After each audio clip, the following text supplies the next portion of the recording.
Welcome to ASN news. APCP DCL నూతన corporate కార్యాలయం ప్రారంభం.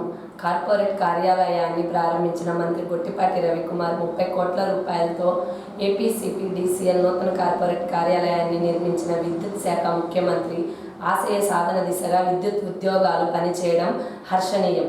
విద్యుత్ ఉద్యోగాలు నిరంతర కృషితోనే విద్యుత్ శాఖకు మంచి పేరు వచ్చింది. పీఎం సూర్యఘర్ కుసుమ పథకాల అమలులో ఉద్యోగాల పాత్ర చాలా కీలకం. వరదల సమయంలో రాత్రి పగలు అనే తేడా లేకుండా విద్యుత్ ఉద్యోగులు పనిచేశారు. విద్యుత్ ఛార్జీలు పెంచకుండా నిరంతరాయ విద్యుత్ను కూటమి ప్రభుత్వం అందజేస్తుంది. లో వోల్టేజ్ సమస్యలు లేకుండా రాష్ట్ర వ్యాప్తంగా సబ్ స్టేషన్లు నిర్మాణం జరుగుతుంది. గతంలో ఎన్నడూ లేని విధంగా రికార్డు స్థాయిలో విద్యుత్ ఉత్పత్తి జరుగుతుంది. విద్యుత్ ఛార్జీలు పెంచకూడదనే సీఎం ఆదేశాలకు అనుగుణంగా ప్రభుత్వం పనిచేస్తుంది. కూటమి ప్రభుత్వం అధికారంలోకి వచ్చాక ప్రజలలో విద్యుత్ శాఖ సంతృప్తి స్థాయి పెరుగుతుంది. గతంలో మనం 3 ప్రాంతాల నుంచి పనిచేస్తూ ఉండేవాళ్ళని, విద్యుత్ సేవలు అందిస్తూ ఉండేవాళ్ళని. ఇవాళ మంచి బిల్డింగ్ కార్పొరేట్ ఆఫీసు దాదాపు 35 నుంచి 40 కోట్ల రూపాయలతోటి 65,000 స్క్వేర్ ఫీట్ తోటి ఇక్కడ నిర్మించడం జరిగింది. అందరూ విద్యుత్ శాఖ అధికారులు అందరూ కూడా మరొకసారి శుభాకాంక్షలు తెలియజేసుకుంటూ, మీ అందరూ తెలియదు కాదు 2 సంవత్సరాల 2 నెలలు అయింది. మీ అందరూ కష్టపడి పని చేయబట్టి ఇవాళ విద్యుత్ శాఖకి ఇంత మంచి పేరు వచ్చింది. ఎన్నో కార్యక్రమాలు తీసుకున్నాం. ఇవాళ మనం ఎక్కడ కూడా ముఖ్యమంత్రి గారి ఆదేశాల మేరకు ఎక్కడ కూడా పవర్ డిస్టర్బెన్స్ ఉండకూడదు, క్వాలిటీ పవర్ ఇవ్వాలి, పవర్ బిల్లులు పెంచకూడదు. ఈ ఉద్దేశంతో మనం ఇవాళ కార్యక్రమం పనులు చేస్తూ ఉన్నాం. అదే కాకుండా సూర్య గారు లాంటి కేంద్ర ప్రభుత్వ రాష్ట్ర ప్రభుత్వాలు తీసుకున్న కార్యక్రమాన్ని సమర్థవంతంగా మన అధికారులు అందరూ కూడా కింద పనిచేస్తూ ఉన్నారు. చాలా పెద్ద ఎత్తున పనిచేస్తున్నారు. ఇంకా చేయాల్సిన అవసరం కూడా ఉంది ముఖ్యమంత్రి గారు ఇచ్చిన టార్గెట్ ప్రకారం. అదేవిధంగా పగలపూట పవరు రైతులకు ఇవ్వడం కోసం పీఎం కుసుమ కేంద్ర ప్రభుత్వం రాష్ట్ర ప్రభుత్వం కలిసి అవి కూడా టెండర్లు అయిపోయి తొందరగానే పనిచేస్తాం. అదేవిధంగా సబ్ స్టేషన్స్ నిర్మాణం జరుగుతుంది. ఇందాక విజయానంద్ గారు చెప్పినట్టు చరిత్రలో ఎప్పుడు లేనట్టు ఇవాళ మనం పవర్ జనరేషన్ కూడా రికార్డ్ స్థాయిలో జనరేట్ చేయడం జరిగింది. దాని ద్వారా పగలపూట డే టైం ఎక్కడన్నా పవర్ తక్కువకుంటే దాన్ని కొనుక్కుంటూ ఈవినింగ్ పీక్ అవర్ని మనమే జనరేట్ చేసుకుంటూ ఎక్కడ కూడా పవర్ ఇబ్బంది లేకుండా పవర్ లాసెస్ తగ్గించుకుంటా ఎన్నో వినూత్నమైన కార్యక్రమాలు ఈ ప్రభుత్వం మన డిపార్ట్మెంట్ అందరూ కూడా కలిసికట్టుగా పనిచేస్తున్నారు. ముఖ్యమంత్రి గారి ఆదేశాలు ఏంటంటే ఎట్టి పరిస్థితుల్లో మనం కరెంటు బిల్లు పెంచకూడదు, పవర్ డిస్టర్బెన్సెస్ ఉండకూడదు, లో వోల్టేజ్ సమస్య ఉండకూడదు. ఇంకా ఆధునిక పద్ధతులు అన్నీ కూడా మనం తీసుకొని ఇంకా పవర్ జనరేషన్, ఎందుకంటే రోజు రోజుకు పెరిగేది డిమాండ్, తగ్గేది అనేది ఉండదు. దాని ప్రకారం మనం కూడా సబ్ స్టేషన్స్ నిర్మాణం చేసుకుంటూ కొత్త పద్ధతుల్ని పవర్ ఇప్పుడు సోలార్ తీసుకుంటాం, చాలా పెద్ద ఎత్తున చేస్తున్నారు, విండ్ చేస్తున్నారు, పిఎస్పీలు తీసుకున్నాం. ఎక్కడ లేని విధంగా మనం బ్యాటరీ స్టోరేజ్ని కూడా ఇప్పటికే 10 సార్లు టెండర్లు పిలిచాం. ఇట్లాంటి అన్ని కార్యక్రమాలు కూడా ఈ పవర్ డిపార్ట్మెంట్ చేస్తుంది. రాబోయే రోజుల్లో పబ్లిక్ పాజిటివ్ పర్సెప్షన్ ఇప్పటికే 78 నుంచి 80% దాకా ఉంది. రాబోయే రోజుల్లో ముఖ్యమంత్రి గారి ఉద్దేశం ఏంటంటే ఎట్టి పరిస్థితుల్లో 90 నుంచి 95% పైన మనకు పాజిటివ్ పర్సెప్షన్ రావాలనేది చెప్పారు. గతంలో మనం చూసాం, ఒకసారి ఫ్లడ్స్ వచ్చినప్పుడు మన డిపార్ట్మెంట్ అంతా రేత్రనక పగలనక పనిచేసి దాదాపు 93 నుంచి 94% పాజిటివ్ పర్సెప్షన్ తీసుకొచ్చిన ఘనత ఎల్సీ డిపార్ట్మెంట్ నుంచి అవడం ఏమాత్రం పనిచేయదు.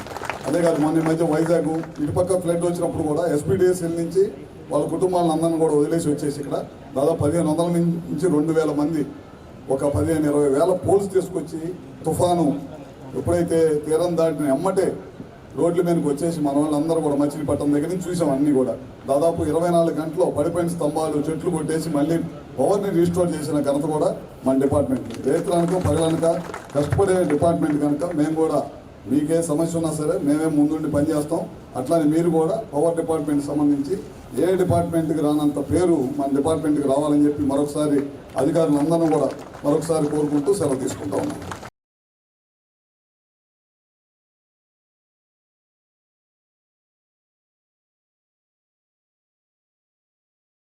అద్దంకి ప్రభుత్వ జూనియర్ కళాశాలలో ప్రత్యేక ఆధార్ కౌంటర్ ఏర్పాటు చేశారు.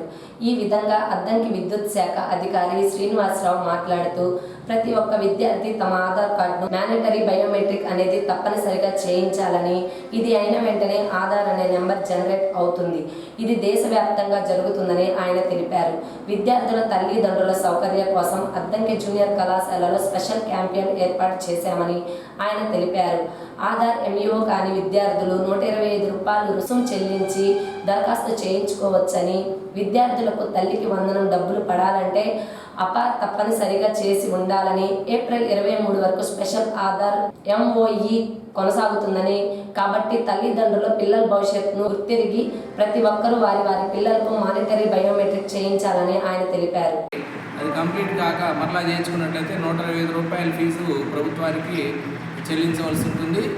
మరి ఈ క్యాంపు MBU పెండింగ్ ఉన్న విద్యార్థులందరికీ కూడా ఈ సెలవులు వచ్చే వరకు అంటే ఏప్రిల్ 23 వరకు కూడా అద్దెంకులు నిర్వహిస్తాము. అయితే తల్లిదండ్రులు శ్రద్ధ తీసుకొని వాళ్ళ పిల్లల్ని క్యాంపు దగ్గర తీసుకొచ్చి చేయించవలసిందిగా కోరుతున్నాం. తల్లికి వందనం రావాలన్నా కూడా మరి ఈ MBU అనేది అవసరం కాబట్టి తల్లిదండ్రులు దీని ప్రాధాన్యత తెలుసుకొని ఆ విద్యార్థులకి MBU కంప్లీట్ అయ్యేట్టు చర్యలు తీసుకోవాల్సిందిగా కోరుతున్నాం. అట్లాగే పాఠశాల యాజమాన్యాలు కూడా మీ విద్యార్థులను ఈ క్యాంపులకు కానీ అట్లాగే మా మున్సిపాలిటీలో కూడా రెగ్యులర్గా ఆధార్ క్యాంప్ ఉంటుంది, దానికి కానీ పంపించి MBU అపార్ విషయాల్లో శ్రద్ధ చూపవలసిందిగా కోరుతున్నాం. ఇట్లు మీ మండల విద్యాశాఖ అధికారి అద్దంకి.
గ్రామాలలో కలెక్టర్ రాజాబాబు జల సురక్ష ప్రవేశపెట్టారని, ఇది డిసెంబర్ 30 నుండి నిరంతరాయంగా కొనసాగుతుందని అద్దంకి ఎంపీడీఓ వరుదిని మీడియాకు తెలియజేశారు.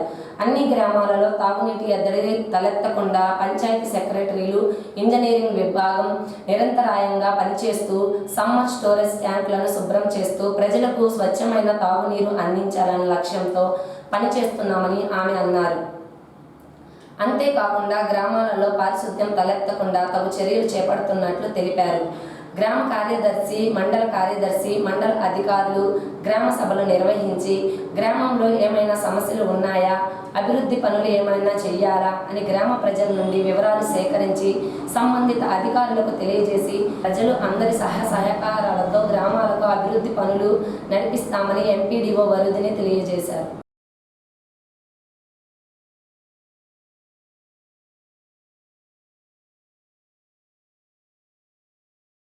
క్షయ వ్యాధిగ్రస్తులకు అద్దంకి ప్రభుత్వ వైద్యశాలలో అన్ని మందులు అందుబాటులో ఉన్నాయని క్షయ వ్యాధి నిర్ధారణ కేంద్రం హెల్త్ సూపర్వైజర్ శ్రీనివాసరావు తెలిపారు. ఈ సందర్భంగా ఆయన మీడియాతో మాట్లాడుతూ తరచూ దగ్గు, జలుబు వస్తున్నా, బరువు తగ్గినట్టు అనుమానం ఉన్న, క్రానిక్ డిసీజ్ ఉన్న ప్రభుత్వ వైద్యశాలలో రక్త పరీక్ష చేయించి తగు సూచనలు, సలహాలు ఇచ్చి మంచి మందులు ఇస్తున్నామని, టీబీ అని నిర్ధారణ అయితే కేంద్ర రాష్ట్ర ప్రభుత్వాల సహాయం కింద నెలకి 1000 రూపాయలు వస్తుందని, దాతల సహకారంతో క్షయ వ్యాధిగ్రస్తులకు బలవత్తకరమైన ఆహారం అందజేయడం జరుగుతుందని ఆయన అన్నారు.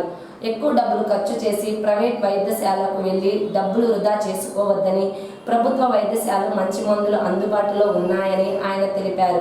పంగులూరు, కొరిసెపాడు, అద్దంకి 3 మండలాలలో సుమారు 300 వరకు టీబీ వ్యాధిగ్రస్తులు ఉన్నట్టు నిర్ధారణ అయిందని వారు చెప్పారు. గుడ్ మార్నింగ్ సార్, నా పేరు శ్రీనివాసరావు అండి. నేను health supervisor. TB unit Addanki సిఎస్సీలో ఉంటుంది. మా దగ్గర ఉంది టీబీ క్షయ నివారణ కేంద్రము. ఈ క్షయ నివారణ కేంద్రంలో మనం పేషెంట్స్కి ఉచితంగా టెస్టులు చేపిస్తాము. ఇక్కడ మన దగ్గర స్ఫుటం టెస్ట్ ఉంది, ఎక్స్రేలు కూడా తీస్తున్నారు. ఇప్పుడు ఎక్స్రే ప్లాంట్ ఉంది. ఆ ఎక్స్రేలు కూడా ఏదైనా సస్పెక్టెడ్ కేసులు ఉన్నప్పుడు మనం వాళ్ళకి ఉచితంగా ఎక్స్రే తీపిచ్చేసి ఏదైనా వాళ్ళకి నెమ్ము ఉందని చెప్పి డాక్టర్ గారు మనకి రికమెండ్ చేస్తే వాళ్ళకి ఉచితంగా మెడిసిన్ ఇస్తాము. దాంతోపాటుగా వాళ్ళకి 6 నెలల పాటు గవర్నమెంట్ తరపు నుంచి నెలకు 1000 రూపాయలు డబ్బులు వస్తాయి పోషణ కింద. తర్వాత ఏదైనా దాతల ద్వారా వాళ్ళకి నిక్షయ పోషణ కింద వాళ్ళకి కూడా కొన్ని సరుకులు ఇస్తూ ఉంటారు. వాళ్ళు ఇచ్చినప్పుడు మన పేషెంట్కి అవి ఇస్తూ ఉంటాము పిలిచి. తర్వాత వాళ్ళని ఫాలోఅప్ చేస్తూ ఉంటాము. ప్రతిరోజు మందులు మింగుతున్నారా లేదనేది చూస్తాము. సెంట్రల్ గవర్నమెంట్ నుంచి సెంట్రల్ గవర్నమెంట్ స్టేట్ గవర్నమెంట్ కలిపి నెలకు 1000 రూపాయలు ఇస్తారు వీళ్ళకి. వాళ్ళకి మందులు ఉచితంగానే ఇస్తాము.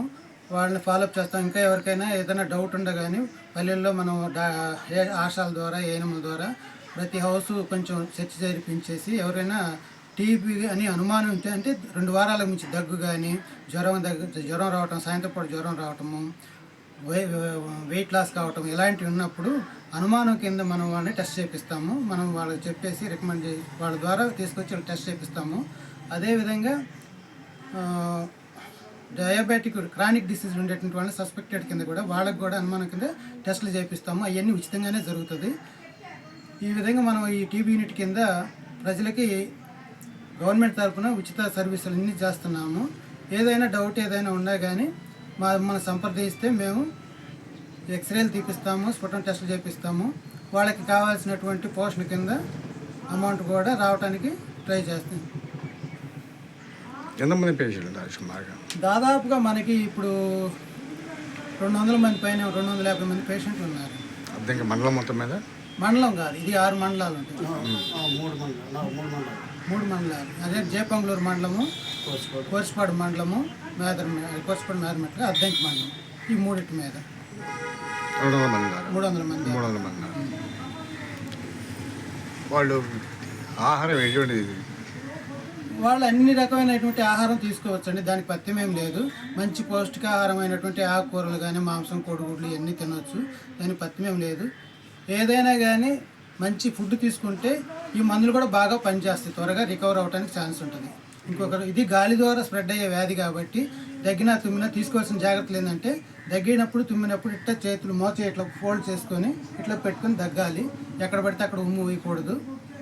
నలుగురిలో ఉన్నప్పుడు దూరంగా వెళ్ళి దగ్గాలి, దగ్గర అక్కడే దగ్గకూడదు.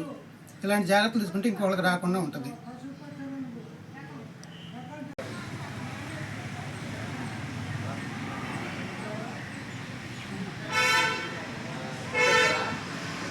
చేనుకు సాగునీరు పెట్టుకునే క్రమంలో కౌలు రైతుపై దాడి జరిగిన సంఘటన అద్దంకి మండలం తిమ్మాయిపాలెం గ్రామంలో చోటు చేసుకుంది.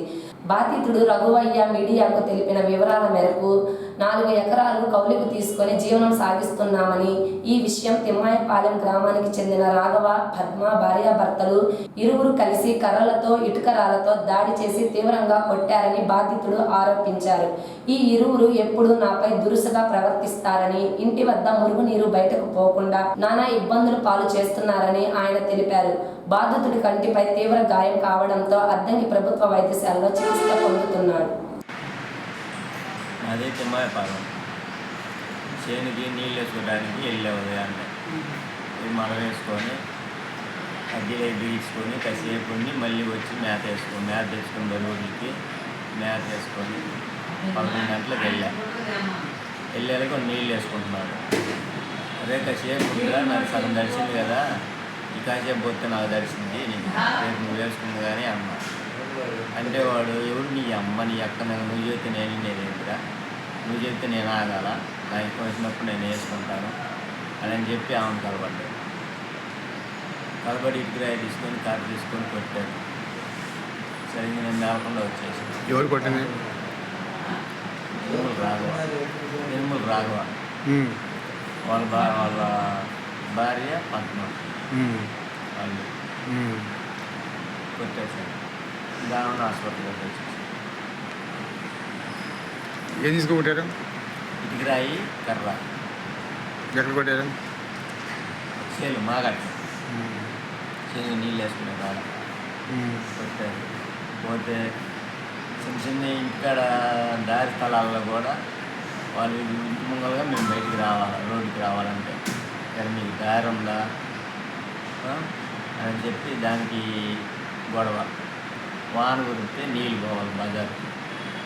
ఆ నీళ్ళు పోవాలన్నా కూడా మీ నీళ్ళు ఇటు పోతాయా, మీకు ఇటు దారి ఉందా, మీ నీళ్ళు ఇటు పోతాయా అని చెప్పి కట్టలేస్తారు. నీళ్ళు బాగానేకుండా అటు పోవాలంటే అవతల వాళ్ళు మా ఇంటి మీద పట్టుకుని వాళ్ళు కట్టలేస్తారు. అదే ఫస్ట్ అక్కడి నుంచే గొడవ. దాని కానీ చాలలో కూడా సేమ్ కడిగిపోతే ఎండబడి కొడుతున్నారు. మొన్న 2 నెలల కిందట ఒకసారి 3 పిల్లలకి లేకపోడ్డారు గొడవలు తీసుకొని. నేను ఇటుపోయిన ఒక్కనే పోవాలి. అవతల 4 ఎకరాల అవతల వేరే మేత పోసుకుంటే వాళ్ళ గాడికి లేదు. ఎన్ని ఎకరాల పొలం మీకు? నాకేం లేదు సార్, అది నీ గుట్ట.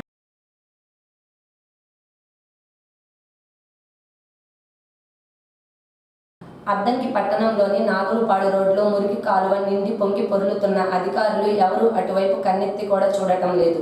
మురుగు కాలువలో ప్రవహించాల్సిన నీరు రోడ్డుపైకి రావడంతో ప్రజలు తీవ్ర ఇబ్బందులు ఎదుర్కొంటున్నారు.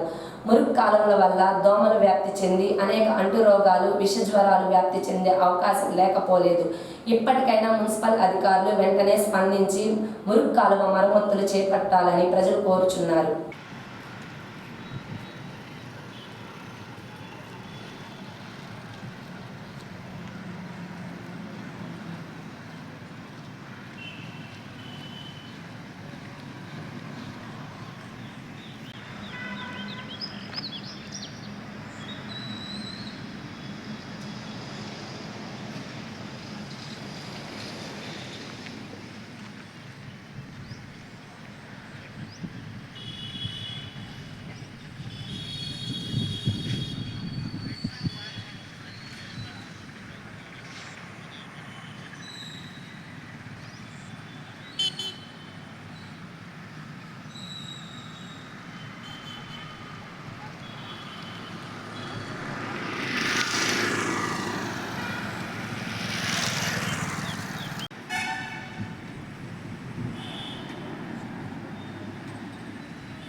వేసవిని దృష్టిలో పెట్టుకొని బయటకు వచ్చేటప్పుడు వాటర్ బాటిల్, గొడుగు, మజ్జిగ తీసుకొని వెళ్ళాలని, ఉదయం 12 గంటలలోపు మీ పనులు ముగించుకొని వెళ్ళాలని, మరలా సాయంత్రం 4 గంటల తర్వాత బయటికి రావాలని, ముందు వడగాలులు పెరిగే అవకాశం ఉందని అద్దంకి తహసీల్దార్ శ్రీ చరణ్ తెలియజేశారు.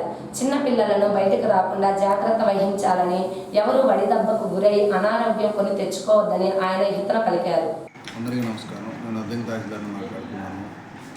ప్రస్తుతం ఎండాకాలం దృష్ట్యా ఎండలు బాగా ఎక్కువగా ఉన్నాయి కాబట్టి ప్రజలందరూ అవసరమైతే తప్ప ఎవరు కూడా బయటికి రావద్దు. ప్రజలందరూ కూడా వీలైనంత వరకు మధ్యాహ్నం 12 గంటల్లో పని చూసుకోగలరు. అదేవిధంగా సాయంత్రం 4 గంటల తర్వాత బయటకు వచ్చే విధంగా ఏర్పాటు చేసుకోండి. ఎవరు కూడా సాధ్యమైనంత వరకు అత్యవసర పని అయితే తప్పక మధ్యాహ్నం 12 నుంచి సాయంత్రం 4 వరకు ఎవరు బయటికి రావద్దు. అదేవిధంగా వేసవిలో పిల్లలు కూడా బయటకు వెళ్తూ ఉంటారు కాబట్టి వాళ్ళని కూడా జాగ్రత్తగా చూసుకుంటూ ఉండండి, గమనించుకుంటూ ఉండండి. ఎవరు కూడా ఎండ దెబ్బ గురి కాకుండా కూడా తగు జాగ్రత్తలు తీసుకోండి. బయటకు వచ్చేటప్పుడు వాటర్ బాటిల్ లేదా మజ్జిగ, గొడుగు అలాంటి అత్యవసరమైన వస్తువులు తీసుకొని రండి. కాబట్టి ఎక్కడికక్కడ చలివేంద్రాలు ఉంటాయి కాబట్టి అందరూ కూడా ఏర్పాట్లు చేసుకొని ఎండలో తిరగకుండా ఇంటి వద్దనే ఉండవలసిందిగా కోరుతున్నాను. నిరుపేదలు, వృద్ధులు, అభాగ్యుల మధ్య జన్మదినాన్ని జరుపుకున్న ప్రముఖ ఆర్యవైశ్యుల భాస్కర్ సప్లయర్స్ అధినేత రోటరీ క్లబ్ సభ్యులు గార్లపాటి శ్రీనివాసరావు జన్మదినం సందర్భంగా జన్మదిన వేడుకలు ఘనంగా నిర్వహించారు.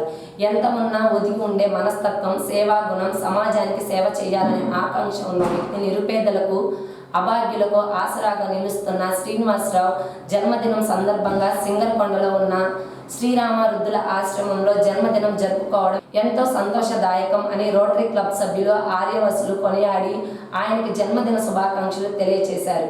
వృద్ధులకు స్వీట్లు, పండ్లు, విందు భోజనాలు గార్లపాటి శ్రీనివాసరావు ఏర్పాటు చేశారు. ఈ కార్యక్రమంలో rotary club president Bachina Shivadhara Purnachandrarao, secretary Alahari Hariprasad, Tammana Srinivasulu, Puvvada Ramakoteswararao, ఈ కార్యక్రమంలో rotary club president Bachana Shivadhara Purnachandrarao, secretary Alahari Hariprasad, Tammana Srinivasulu, Puvvada Ramakoteswararao, Pasupuleti Anjaneyulu, Mahalakshmireddy, Chappidi Veeraiah, Ahmed Basha, Sivakumari Parvati, Lakshmi PLV Narasimharao, Sanka Subrahmanyam, Srinivasarao, పట్టణంలోని తెలుగుదేశం పార్టీ నాయకులు, కార్యకర్తలు, అభిమానులు పెద్ద సంఖ్యలో పాల్గొని గార్లపాటి శ్రీనివాసరావుకు జన్మదిన శుభాకాంక్షలు తెలియజేశారు.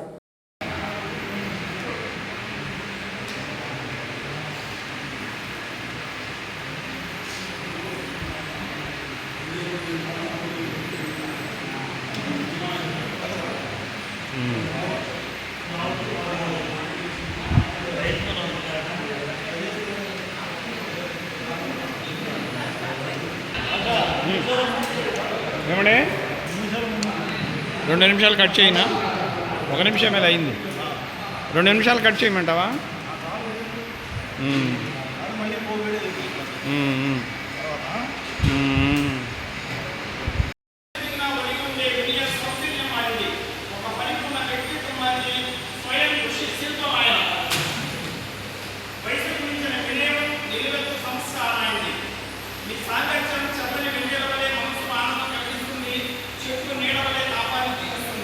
నిర్విరాంగా పనిచేయడం ఆయన దర్శనం, నిర్భయంగా వ్యవహరించడం ఆయన బలం, నిస్సాహిలకు చేతులు ఇవ్వడం ఆయన అలవాటు.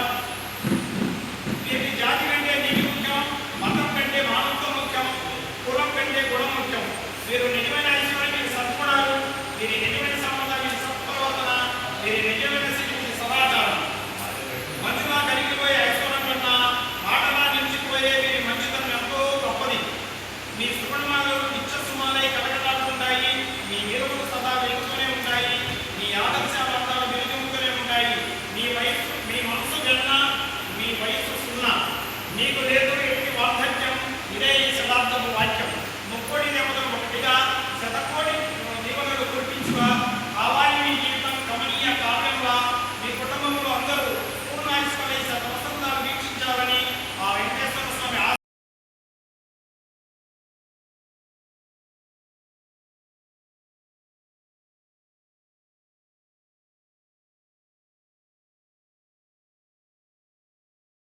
ఈ విద్యా సంవత్సరం 10వ తరగతి ఆలోపు చదివిన విద్యార్థులు వచ్చే విద్యా సంవత్సరం చేరబోవు కోర్సుల గురించి స్పందన సేవా సమితి అండ్ ఎడ్యుకేషన్ కన్సల్టెన్సీ నిర్వాహకులు శ్రీ కుకట్ల సుబ్బారావు గారు వివరాలు తెలియజేశారు. విద్యార్థుల తల్లిదండ్రులకు విన్నపము. ప్రస్తుతము విద్యా సంవత్సరము ముగింపు దశలో ఉంది. కొత్త విద్యా సంవత్సరం ప్రారంభం కాబోతుంది. ముఖ్యంగా పేద మధ్యతరగతి విద్యార్థుల కోసము ప్రభుత్వం కల్పించినటువంటి విద్యా సౌకర్యాలని అందరూ అందిపుచ్చుకోవాల్సిన అవసరం ఉంది. ఇందులో భాగంగా కస్తూరిబా గాంధీ పాఠశాలల్లో 6వ తరగతి నుంచి 12వ తరగతి వరకు అడ్మిషన్కి ప్రకటన వచ్చి ఉన్నది. 10వ తేదీతోటి ఈ యొక్క ప్రవేశానికి దరఖాస్తు చేయడానికి సమయం అయిపోతుంది. అదేవిధంగా పాలిటెక్నిక్లో చేరదలుచుకున్న వాళ్ళకి రేపటితో అనగా 9వ తేదీతో ఈ యొక్క లాస్ట్ డేట్ అయిపోతుంది. తర్వాత రోజుల్లో ITI కొన్ని రాబోతూ ఉన్నాయి నోటిఫికేషన్స్. ఇలాగా ప్రతి ఒక్కరూ కూడా ఈ యొక్క అవకాశాలని అందిపుచ్చుకుంటే ప్రపంచమంతా ఒక విలేజ్గా మారుతున్నటువంటి ఈ యొక్క కాలంలో రాబోయే రోజుల్లో ఎక్కువగా జాబ్ కింది స్థాయి స్కిల్డ్ వర్కర్స్కి ఎక్కువ అవకాశం ఉంది. అదేవిధంగా పాలిటెక్నిక్ లాంటివి చేస్తే నెక్స్ట్ ఇంజనీరింగ్ 2వ సంవత్సరంలో జాయిన్ అయ్యి పాలిటెక్నిక్ 3 సంవత్సరాలు, ఇంజనీరింగ్ 3 సంవత్సరాలు, 6 సంవత్సరాలు పూర్తి చేసుకోవచ్చు. నెక్స్ట్ ఈసెట్ రాసి బీటెక్లో డైరెక్ట్గా జాయిన్ కావచ్చు. ఈ విధంగా దిగువ స్థాయిలో మంచి అవకాశాలు ఉన్నాయి. అలానే కొంచెం ఆర్థికంగా స్థిరపడిన వాళ్ళు కార్పొరేట్ కాలేజీలు, మిగతా కాలేజీలో జాయిన్ అయిపోతూ ఉన్నారు. సో మీరు కూడా అలా చేరవచ్చు. అయితే ఇలా ప్రభుత్వం ద్వారా కల్పించేటువంటి విద్యా అవకాశాలని అందిపుచ్చుకున్నట్లయితే మీకు చాలా ఉపలబ్ధంగా ఉంటుంది. తిరుమల తిరుపతి దేవస్థానం వారు కూడా శ్రీ వెంకటేశ్వర కళాశాల, అలానే పద్మావతి మహిళా కళాశాలలో ఇంటర్మీడియట్ కూడా ఉచితంగా చెప్తున్నారు. అట్లా రాబోయే రోజుల్లో మంచి మంచి అవకాశాలు ఉన్నాయి. ఇప్పటికే ఏపీఆర్ చేసి అంటే 7వ తారీఖుతో అయిపోయింది. అలా మీరు ప్రతి అవకాశాన్ని కూడా ప్రభుత్వాన్ని కల్పించేటటువంటి యొక్క విద్యావకాశాన్ని అందిపుచ్చుకొని విద్యార్థులను బాగా తీర్చిదిద్ది మంచి పౌరులుగా రేపు ఎదిగి అదేవిధంగా ఉపాధి అవకాశాలని పొందుతారని ఆశిస్తున్నాను. మీ సుబ్బారావు మాస్టర్, మధురానగర్, అద్దెకి. ఇంతటితో ఏఎస్ఎన్ న్యూస్ సమాప్తం. నమస్కారం.